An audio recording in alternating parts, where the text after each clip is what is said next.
Okay, तो आज हमारी एडजेक्टिव की जो क्लास है वो फिफ्थ है और कल मेरी एडजेक्टिव पे लास्ट क्लास होगी।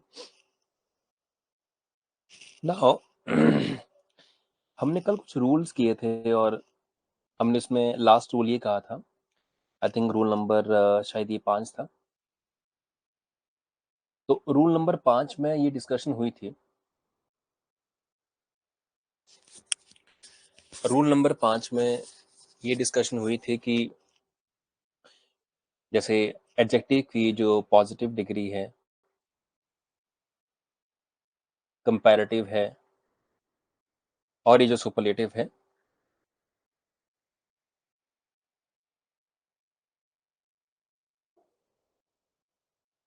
इसमें पॉजिटिव, कंपैरेटिव, सुपरलेटिव कुछ वर्ड्स ऐसे होंगे जो कंपैरेटिव और सुपरलेटिव में सेम रहेंगे, उनमें कोई चेंज नहीं होगा, बट कुछ एडिशनल वर्ड्स ऐड किए जाएंगे।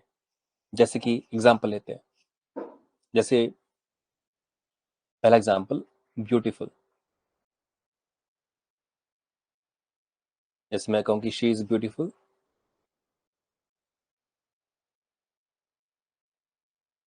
तो ब्यूटीफुल जो है एडजेक्टिव है और ये एक पॉजिटिव एडजेक्टिव है। पॉजिटिव का मतलब नहीं पॉजिटिव मीन्स कोई अच्छी बात। अगर मैं कहूँ शी इज अगली तो भी ये पॉजिटिव एडजेक्टिव है। पॉजिटिव मीन्स जो किसी नाउन या प्रोनाउन का की क्वालिटी या फिर गुण या दोष को रिप्रेजेंट करे, प्रकट करे। तो ब्यूटीफुल एज वर्ड चेंज नहीं होगा, कंपैरेटिव में हो जाएगा मोर ब्यूटीफुल और सुपरलेटिव में हो जाएगा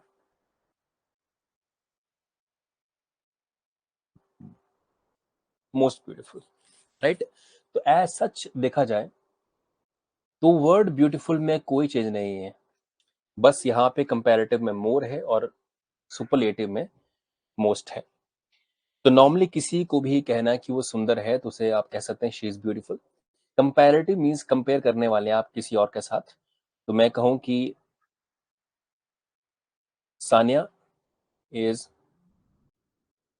मोर ब्यूटीफुल देन स्नेहा। तो अब देखिए इन दो के बीच में ही कंपैरिजन हुआ, सानिया 1 और स्नेहा 2।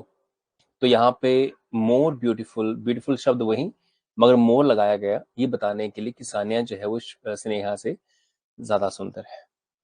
अगर हम ये कहना चाहें कि सान्या से सुंदर कोई नहीं तो फिर वो सुपरलेटिव है। सुपरलेटिव मीन्स उससे ऊपर कुछ भी नहीं है, that is the highest level of anything.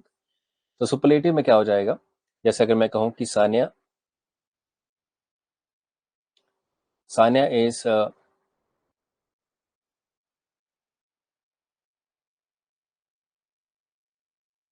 Sania is most beautiful means Sania जैसा कोई सुंदर नहीं है, सान्या सबसे सुंदर है। तो मोस्ट ये वर्ड यहाँ पे एडिशन में आ जाएगा ब्यूटीफुल के साथ। ऐसे बहुत सारे वर्ड्स हैं जहां पे एज वर्ड चेंज नहीं होगा मगर मोर और मोस्ट लगा के उसे कंपैरेटिव या सुपरलेटिव किया जाएगा। Let's take some of the other examples of words जिन्हें हम कंपैरेटिव और फिर सुपरलेटिव करने वाले हैं। जैसे कि सेकेंड एग्जांपल, फॉर एग्जांपल हम अगर यूज करें एक वर्ड बैड, तो सॉरी मैं एक रॉन्ग एग्जांपल ले लिया मैंने।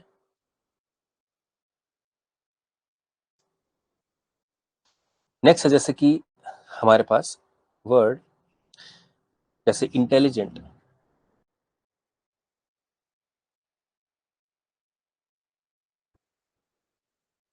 तो इंटेलिजेंट का क्या होगा, वही वर्ड में कोई चेंज नहीं होगा, वर्ड सेम ही रहेगा। ये बन जाएगा मोर इंटेलिजेंट, और फिर सुपरलेटिव में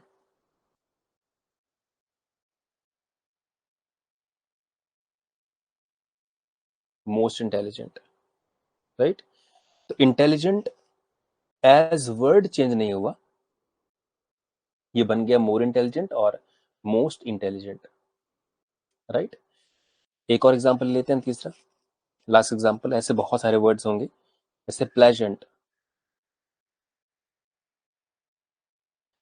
तो कंपैरेटिव में मोर प्लेजेंट, PLEASANT, और सुपरलेटिव में मोस्ट प्लेजेंट। तो इस तरह से हमने कुछ एग्जाम्पल देखे।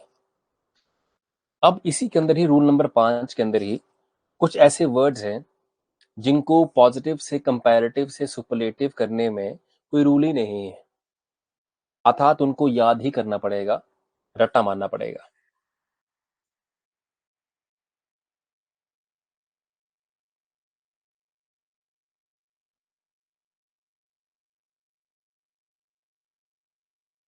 जैसे कुछ वर्ड, जैसे कि गुड, कंपैरेटिव में बेटर, और सुपरलेटिव में हो जाएगा बेस्ट।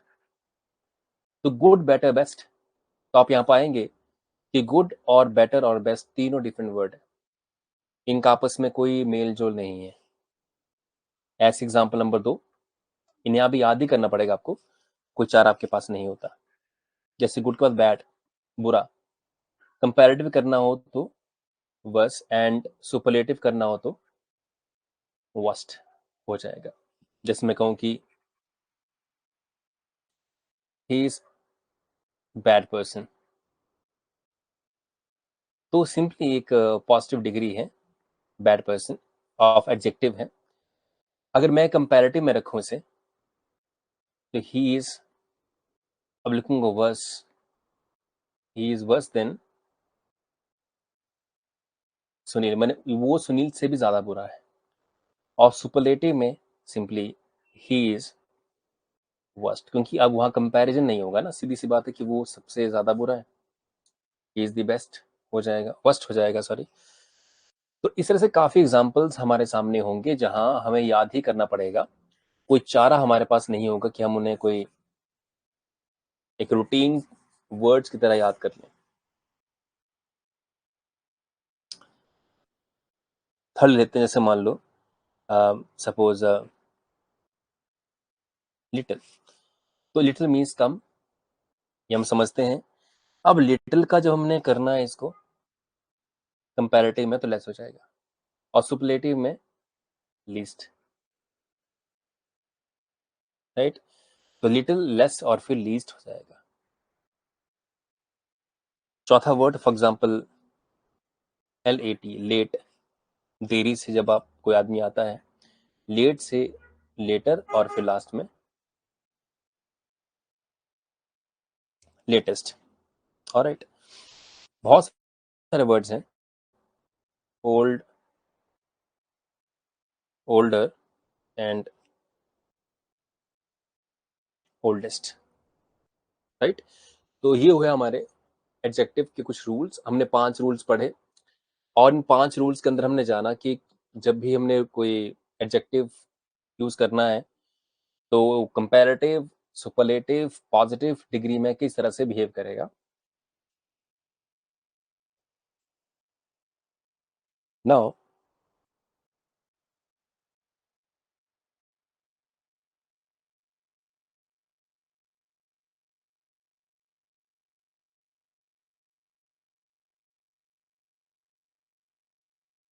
एडजेक्टिव के अंदर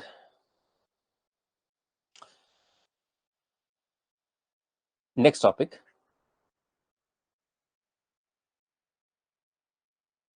करेक्ट यूज ऑफ एडजेक्टिव्स। कई बार हम एडजेक्टिव को यूज करने में मिस्टेक करते हैं, तो उनकी हम बात करेंगे। तो इसके अंदर फर्स्ट हमारे पास होगा कि हम कई बार सम और जो एनी दो एडजेक्टिव है, हम उसके बीच में काफी कंफ्यूज रहते हैं कि क्या डिफरेंस क्या है सम और एनी के अंदर। तो इन दोनों शब्द का इस्तेमाल जो है वो कुछ राइट या थोड़ा राइट या कोई इन तीन शब्दों का बोध करने के लिए, इन तीन शब्दों का बोध करने के लिए हम कुछ थोड़ा कोई सम और एनी यूज कर सकते हैं, राइट। बट आप सम कहाँ यूज करते हैं, let me tell you. First of all हम सम यूज कहाँ करते हैं, point A, unaccountable noun, uncountable, ऐसी नाउन जो हम काउंट नहीं कर सकते हैं, हम वहां यूज करेंगे इसे। जैसे मैं कहूं कि I need some some milk. यह मिल्क क्या है, मिल्क है नाउन, और चूंकि अनअकाउंटेबल है, यू सी अनअकाउंटेबल मीन्स हम काउंट नहीं कर सकते हैं कि 1 2 3 4 10 मिल्क 50 मिल्क, ऐसे नहीं कर सकते ना। मिल्क को हमेशा मात्राओं में मापा जाता है, मात्राओं में, काउंट नहीं किया जा सकता है। तो हम जो चीज काउंट नहीं करते और उसको हमें कम मात्रा में चाहिए हो, कम चाहिए, जैसे मान लो जब आप किसी पड़ोसी से पूछें कि मुझे थोड़ा सा दूध चाहिए, तो थोड़ा दूध चाहिए तो सम आप यहाँ यूज करेंगे क्योंकि मिल्क अनअकाउंटेबल नाउन है। अब जैसे मैं कहूं कि आई नीड सम शुगर, ये भी ठीक सेंटेंस है क्योंकि शुगर भी क्या होती है, अनअकाउंटेबल, अनकाउंटेबल सॉरी नाउन। और सम यहाँ पे बता रहा है कि थोड़ी सी मुझे चीनी चाहिए, राइट। तो एक हो गया आपकी अनअकाउंटेबल केस। दूसरा ये है कि जब भी हम सम यूज करते हैं, यदि काउंटेबल हो बट प्लूरल हो, countable but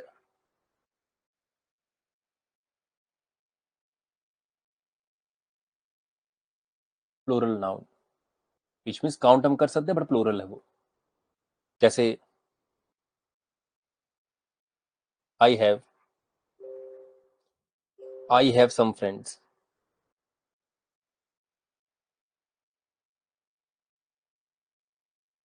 I have some friends, which means कि यहाँ फ्रेंड्स है काउंटेबल है, फ्रेंड्स गिने जा सकते हैं, 1 2 फ्रेंड 3 फ्रेंड 4 फ्रेंड, तो फ्रेंड तो काउंटेबल है। बट चूंकि ये प्लूरल है ना, प्लूरल काउंटेबल नाउन पीसीएन, तो प्लूरल काउंटेबल नाउन है तो फिर सम का इस्तेमाल कर सकते हैं थोड़ा दिखाने के लिए कि हाँ मेरे थोड़े दोस्त हैं, I have some friends, right.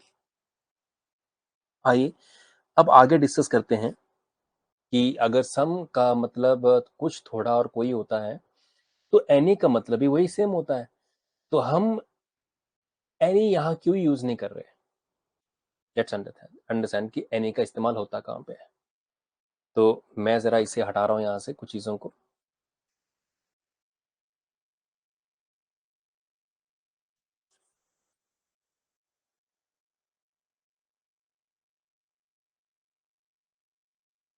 जैसे उदाहरण के तौर पर एनी हम कहाँ यूज करेंगे, जिस जो नेगेटिव सेंटेंस होगा, जो सेंटेंस होगा नेगेटिव। अब नेगेटिव कर समझिए, नेगेटिव मतलब क्या है। जैसे सपोज करिए कि अगर मैं कहूं कि I have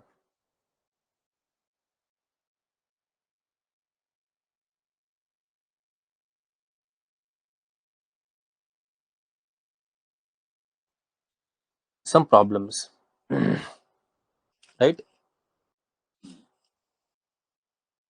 I have some problem, तो विच मीन्स कि मुझे कुछ दिक्कत है, तो कुछ यहां हो गया, सम यूज कर लिया, राइट। बट सपोज अगर मैं कहूं कि मुझे कोई दिक्कत नहीं है, तो मैं वहां सम यूज नहीं कर सकता। नेगेटिव सेंटेंसेस में हमें एनी यूज करना पड़ेगा। जैसे I do not have, some problem नहीं आएगा, any problem.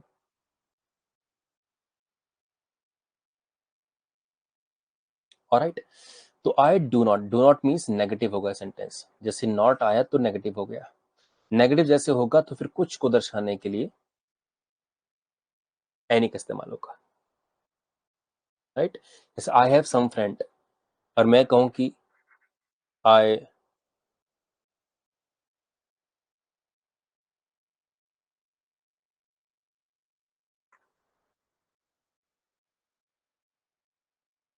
Let me erase this one.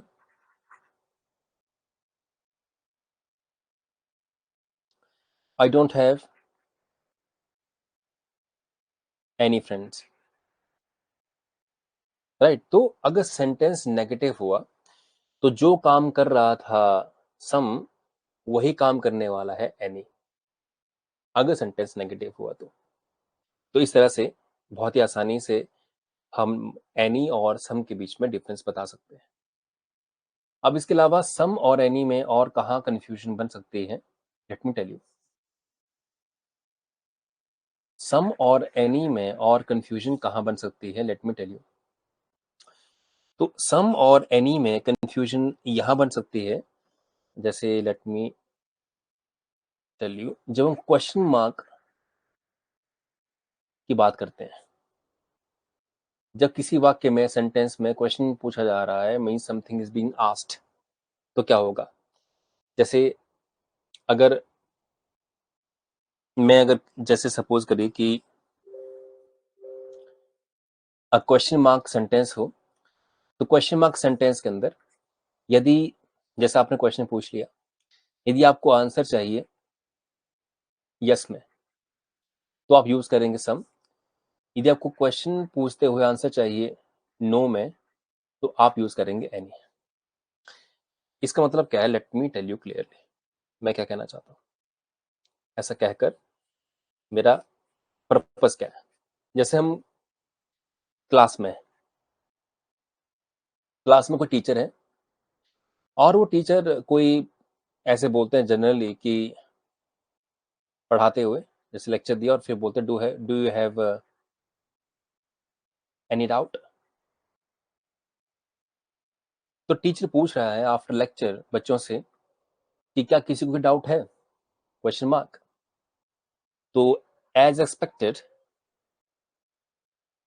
Student का आंसर क्या होगा, नो मैम या सर। राइट, और टीचर भी एक्सपेक्ट क्या कर रहा था कि जैसे मैंने लेक्चर दे दिया तो सबका आंसर हो कि नहीं, नो। तो इसलिए ऐसे सेंटेंसेस में हम यूज करते हैं एनी, जब हमें आंसर की उम्मीद क्या हो, नो। आपके बॉस हैं, फॉर्मेलिटी के लिए पूछेंगे आपसे कि कोई दिक्कत तो नहीं है। जैसे उन्होंने कोई काम दिया आपको, और आपके कोई बॉस हैं, उन्होंने आपको कोई काम दिया और फिर कहा एनी डाउट, तो इट मीन्स कि वो चाहते हैं कि आपके कहें नो और काम पे लग जाए। आपका आंसर नो हो और आप तुरंत काम पे लग जाए। इन मिलिट्री में, डिफेंस के अंदर भी, जब कोई सीनियर जो है उन्हें कमांड देता है, जब भी कोई सीनियर उन्हें कमांड देता है, तो कमांड देने के बाद वो क्या बोलता है, एनी डाउट। तो उनकी उम्मीद क्या होती है, सब कहें नो सर और काम पे लग जाए, अपना मोर्चा संभाल ले। राइट, तो ये इसका है। अब सम क्या है, जब आपकी उम्मीद हो कि अगला आदमी आगे से यस कहे, तो आप यूज करेंगे सम। जैसे do you have some water. Do you have some water means क्या आपके पास कुछ पानी है। आप क्या चाहते हैं आगे से आंसर क्या है, यस। तो आप अपने पड़ोसी से पूछ रहे हैं कि क्या आपको पानी चाहिए, सॉरी नॉट आपको पानी चाहिए, कि क्या आपके पास पानी है, तो आपकी उम्मीद क्या है कि वो आगे से क्या बोले, यस बोले। तो उस केसेस में या उन केसेस में आप जो है वो यूज करते हैं यस। क्या यूज करते हैं उन केसेस में? सम यूज करते हैं। तो उस तरह के केसेस में आप यूज करते हैं सम, जब आपको उम्मीद हो कि आंसर आपके सामने यस होगा। ठीक है, तो यहां तक कोई डाउट हो आपको? Let me remove this. क्या आपको एनी और सम में कोई डाउट है? बताइए। हमने अभी तक जो डिस्कस किया वो समझा हमने कि सम और एनी में क्या फर्क है। और सम एंड एनी में हमने बेसिकली जाना कि दोनों का ही पर्पस है दिखाना एक तरह से कम चीज को, some water etcetera, some food. But question mark वाले केस में काफी इंटरेस्टिंग केस है ये, कि जहां पे अगर आपको उम्मीद है कि आगे से आंसर यस आएगा या यस आपको आंसर चाहिए, तो आप सम यूज करते हैं, जैसे do you have some food, some water, something like that. But teacher जब लेक्चर देते हैं तो अक्सर उम्मीद करते हैं कि आगे से जो आंसर आए, डाउट वाले केस में तो बोले बच्चे कि नो, नो डाउट। तो वो केस था। आइए आगे बढ़ते हैं। कोई डाउट होगी तो आप कमेंट सेक्शन में कमेंट कर दें, एंड देन मैं वापस जो है वो उस पॉइंट को डिस्कस करूंगा। अब हम, आई थिंक लास्ट टाइम हम फ्यू लिटिल और इनकी हम बात कर रहे थे कि हम फ्यू और लिटिल और ये कहाँ यूज करेंगे। तो let me revise you something. जैसे कंफ्यूजन फ्यू एंड लिटिल में भी काफी होती है। ये हमारा केस नंबर 2, फ्यू और लिटिल में कंफ्यूजन। तो फ्यू हम किस में यूज करते हैं और लिटिल कहाँ यूज करते हैं? यदि संख्या होगी, नंबर्स होंगे, तो फ्यू यूज करेंगे। एंड अगर लिटिल का हमने इस्तेमाल करना है तो फिर वहां पे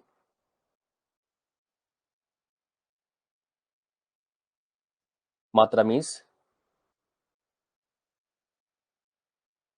क्वांटिटी। ठीक है जी। तो फ्यू का इस्तेमाल होगा क्या दिखाने में? संख्या, संख्या को दिखाने में। और लिटिल का इस्तेमाल होगा मात्रा या क्वांटिटी को दिखाने में। क्वांटिटी मीन्स मात्रा, जैसे example sugar, right, milk, water. ये अनअकाउंटेबल नाउन है, दीज आर अनकाउंटेबल नाउन, तो इनके लिए आप लिटिल यूज करेंगे। और काउंटेबल में जैसे कि मैन, गर्ल्स, कार्स, चेयर्स, ये सभी जो है वो काउंटेबल नाउन है, तो आप यहाँ पे फ्यू यूज करेंगे। बट सवाल ये है कि मैं लास्ट टाइम कहा था कि अ फ्यू और फ्यू में क्या फर्क है। तो जब भी अ फ्यू होगा तो विच मीन्स कि देखो, फ्यू वैसे संख्या में जब कोई चीज कम होगी तो फ्यू, मात्रा में जब कोई चीज कम होगी तो लिटिल आप यूज करेंगे। तो मीन्स संख्या में कम है परंतु है।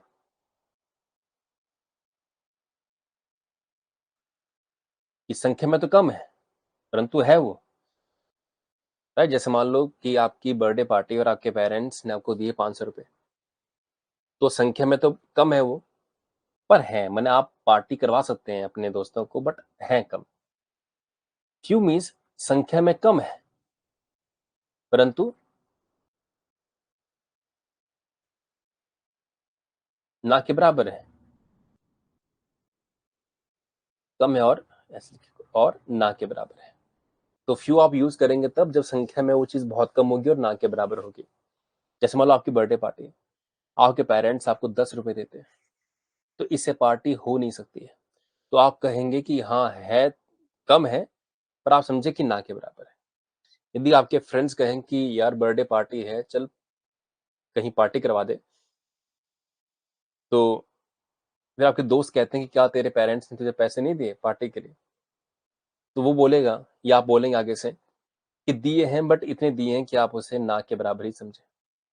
तो जब कोई चीज इतनी कम होती है कि वो लगभग ना के बराबर होती है, उसका वहां होना ना होने के जैसा है, तो आप यहाँ पे फ्यू यूज करेंगे अगर वो इतनी संख्या में कम है। वही चीज जैसे लिटिल और द लिटिल, अ लिटिल और जो लिटिल में डिफरेंस क्या होगा कि जब कोई चीज संख्या में, जैसे आपने देखा ना वहां पे फ्यू वाले केस में, अब यह मात्रा के लिए होगा। जब कोई चीज मात्रा में कम हो परंतु हो, जैसा के पास कोई दूध हो 50 मिलीलीटर, तो 50 मिलीलीटर दूध बहुत कम है, इसे एक कप चाय भी नहीं बन पाएगा या शायद बन जाएगा, तो एक कप चाय के बराबर ही मिल्क है मान लीजिए। तो ये मात्रा में,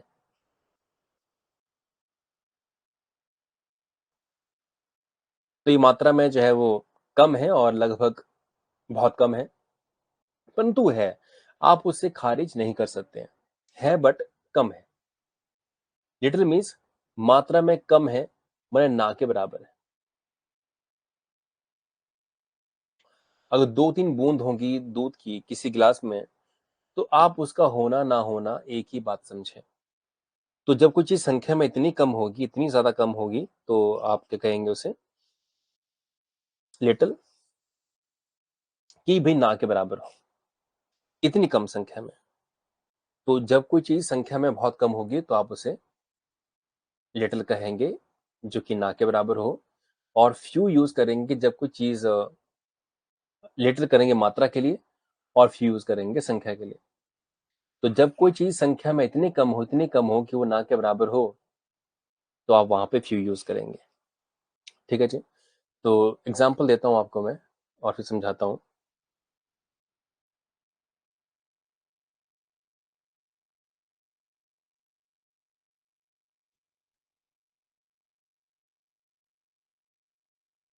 let's take example.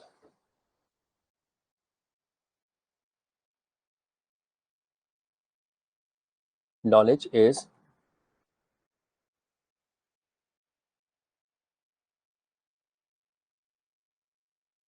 Dangerous thing. Means अब इसमें क्या आएगा, क्या नॉलेज काउंटेबल होता है? नहीं, अनकाउंटेबल नाउन है ये, यूसीएन, नॉलेज। नॉलेज को आप काउंट नहीं कर सकते। नॉलेज कम ज्यादा हो सकता है, कम ज्यादा मीन्स मात्रा में, क्वांटिटी में, पर काउंटेबल नहीं है कि 2 नॉलेज, 3 नॉलेज, 4 नॉलेज, ऐसा नहीं हो सकता। अब लिटिल नॉलेज होगा कि ए लिटिल नॉलेज होगा, क्या करें इसमें? तो यहां पे आएगा a little. A little knowledge is dangerous thing. कोई कहे कि अ लिटिल है, यहाँ पे लिटिल क्यों नहीं आया? तो जब भी लिटिल यूज करेंगे तो वो संख्या में इतना कम होगा कि लगभग ना के बराबर है। बट किसी पर्सन के पास एक्चुअली नॉलेज है, ऐसी बात नहीं कि खाली उसका दिमाग, नॉलेज है बट कम है, पर है जरूर, और यही डेंजरस थिंग है। ऐसा क्यों होता है? क्योंकि जैसे मान लो कोई पर्सन है, इलेक्ट्रिशियन है, उससे थोड़ी बहुत नॉलेज है तारों की, बिजली की सप्लाई की, तो थोड़ी बहुत नॉलेज के कारण वो किसी एक सर्क्यूट में हाथ डाल देगा तार ठीक करने के लिए, और शायद उस कम नॉलेज की वजह से वो मारा जाएगा। डेंजरस है कि नहीं है? यदि उसे कोई जानकारी नहीं रहती, वो एक आम आदमी होता, तो वो सहज रूप से बिजली से डरता और हाथ ही नहीं डालता, तो मीन्स वो सेफ रहता।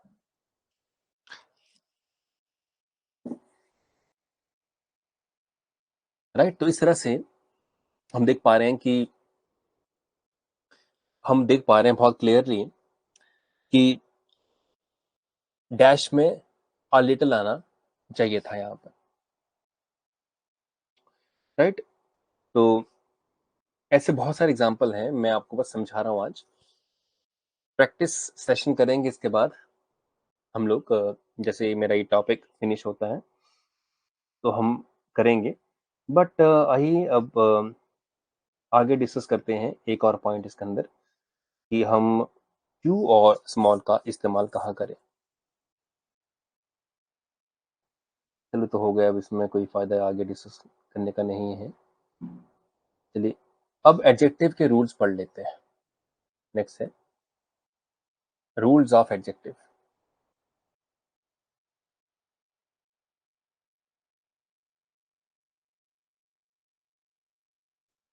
एडजेक्टिव्स के रूल्स क्या हैं, कुछ पढ़ लेते हैं। तो रूल नंबर 1 क्या है? जैसे आप कई बार वन में कई बार आप यूज करते होंगे ना, जैसे एज और डैश और एज।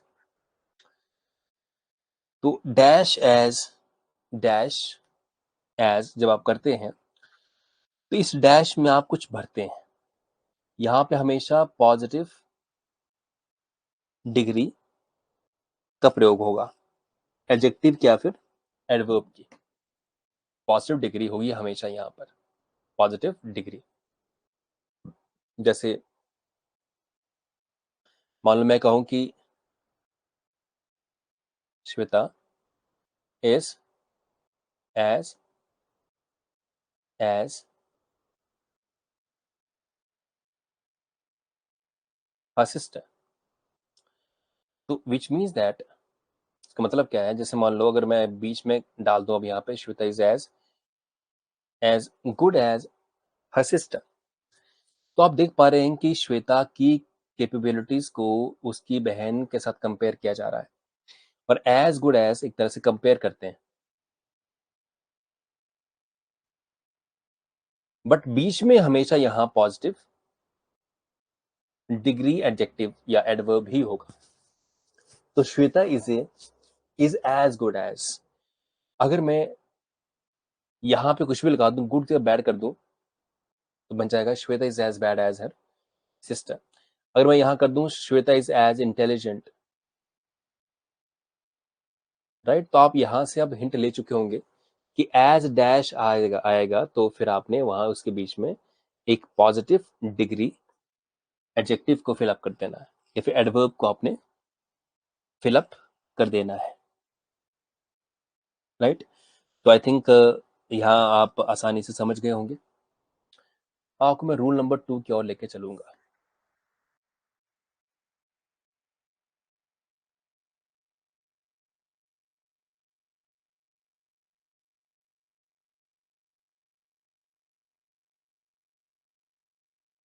रूल नंबर 2 क्या है?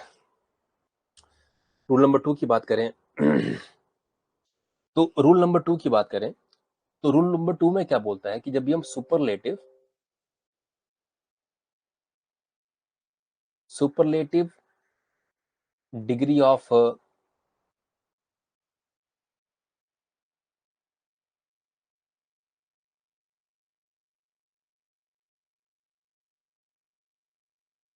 एडजेक्टिव्स यूज करें, तो याद रखें कि उससे पहले हमें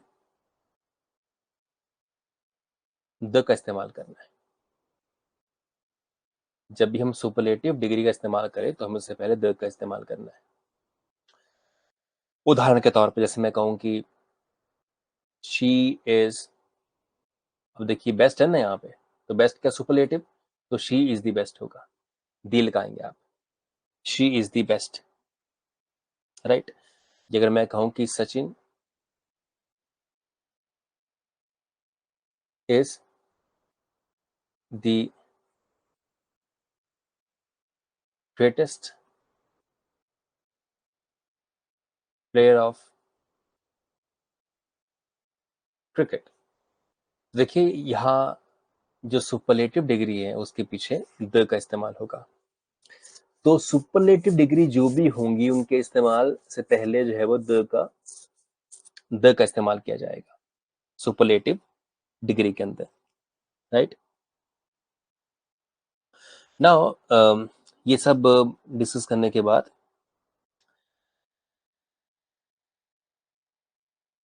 रूल नंबर तीसरा डिस्कस कर लेते हैं।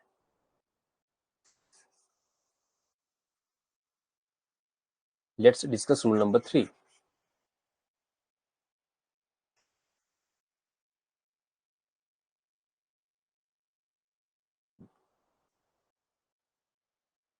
सो रूल नंबर 3 की जहां तक बात की जाए, रूल नंबर 3 क्या कहता है, जब भी किसी वर्ड के अंत में आई ओ आर लग जाए, आई ओ आर, किसी भी एडजेक्टिव, वर्ड मीन्स एडजेक्टिव के अंत में आई ओ आर लग जाए,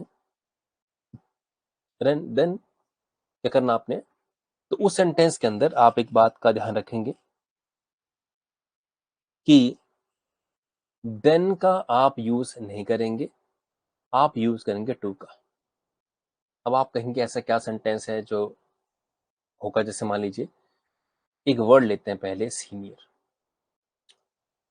या मान लो जूनियर, या इंटीरियर, राइट, एक्सटीरियर, राइट। ये सारे जो वर्ड हैं उनमें अंत में आप देख पा रहे हैं कि क्या आ रहा है, आई ओ आर, आई ओ आर, आई ओ आर, आई ओ आर आ रहा है इनके अंत में, राइट। तो इनमें फिर देन आप कभी नहीं लगाएंगे, आप यूज करेंगे टू। जैसे मैं कहूं कि she is senior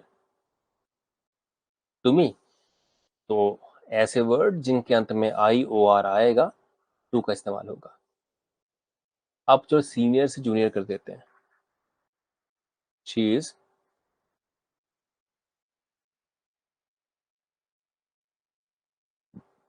junior to me, she is junior to me, तो कभी देन नहीं आएगा। ज्यादातर लोग गलती करते हैं ये कहते हुए कि देन का यहाँ पे इस्तेमाल होगा, बट यहाँ पे यूज करेंगे हम लोग किसका, टू का। तो she is junior than me नहीं होगा।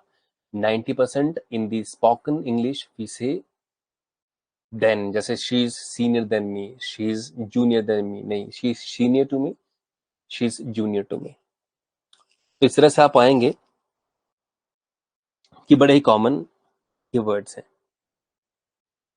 राइट। तो आज मैं इतना ही डिस्कस करना चाहूंगा, एंड आपकी कोई डाउट हो तो मुझे आप बता दें, कमेंट सेक्शन में कमेंट कर दें, या फिर नेक्स्ट क्लास के अंदर फिर मैं ये चैप्टर जब खत्म करूंगा, समाप्त करूंगा, तो फिर आपकी डाउट में लेके चलूंगा उस टाइम पे, राइट। मेरी एक 9 बजे भी क्लास है ऑनलाइन, और उसमें मैं इंग्लिश के ओल्ड क्वेश्चन डिस्कस करने वाला हूँ आज प्रैक्टिस मॉक टेस्ट के अंदर। तो मुझे आप फिर जुड़े 9 बजे तक, 9 बजे पूरे जुड़े आप मेरे साथ। एंड अगर मैम क्लास अपनी कंटिन्यू करते हैं तो मैं उनसे डिस्कस करता हूँ, देन नहीं तो मैं 9 बजे फिर आपकी क्लास करूंगा यूट्यूब के ऊपर। तो आज जुड़ने के लिए धन्यवाद। कल मैं ये जो एडजेक्टिव का चैप्टर है सैटरडे को, चाहे थोड़ी क्लास लेंथी हो जाएगी, मैं इसे कंप्लीटली फिनिश कर दूंगा, और फिर मंडे को नया चैप्टर को स्टार्ट करेंगे। बट हाँ, मंडे को पॉलिटी मैं लेके चलूंगा, क्योंकि पॉलिटी को भी साथ साथ में निपटा देते हैं। तो आज इतना ही, कल फिर मिलेंगे। Thank you very much.